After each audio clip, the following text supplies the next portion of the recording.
1931 жылдан бастап қазақ елінде қазақтарға орыс империясының тарапынан қолдан жасалған ашаршылық ұйымдастырылып, қазақтың 60% қазақ халқы аштықтан қырылды. Ол бізге жасалған, қазаққа жасалған қастандық. Сол кездегі репрессия әлі күнге дейін жалғасуда. Бірақ қазір халық оны білмейді. Қалай репрессия болып жатқан.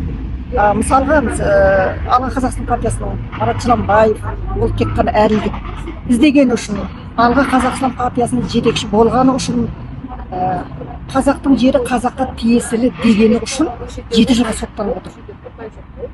Осының өзі репрессия. Оның ізін жалғастырушы Амангелді Жақин, ол да сотталды. Ол да қамақта отыр. Ол репрессия. Қазіргі заман қарапайым халық білмейтін де шығар. Әділдікті іздеген, шындықты айтқандардың барлығын соттап жатыр.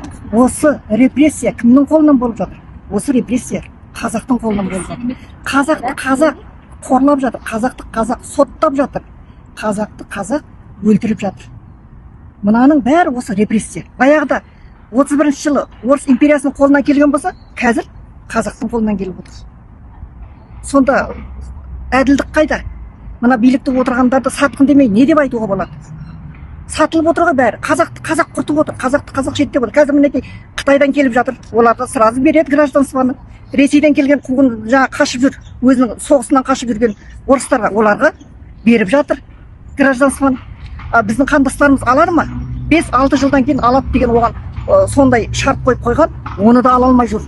Мына Қытайдан келген қандастарымыз сотталып жатыр. Не үшін қазақтар сотталады? Бұны жаңа қазақтың арасына ірткі салып отқанда осы саясаттың арқасы, осы жоғарыдан келген биліктің істеп жатқан ісі. Мынау ана өңірден келген, мынау Қытайдан келген, мынау тағы бір жерден келген, тек қана біріне айтып салып отыр. Бұның барлығы осы қазақты біріктірмеу. Осы жаңағы өздерінің жаңағы несін іске асырып отыр. Қазақты қазаққа біріктірмей, қазақты қазаққа қорлатып отыр. Өздері осы жаңағы репрессияны жүргізіп отыр. Мінекей қазіргі репрессия қалай болып жатыр. Мінекей активистер, мына бас көтерген шындықты айтқандардың барлығы сотталып жатыр, қудаланып жатыр. Қудаланбағандар үйлерінен аңдиды, туыстарына дейін аңдып, бәріне сондай шектеу қойып отыр. Осының бәрі репрессия.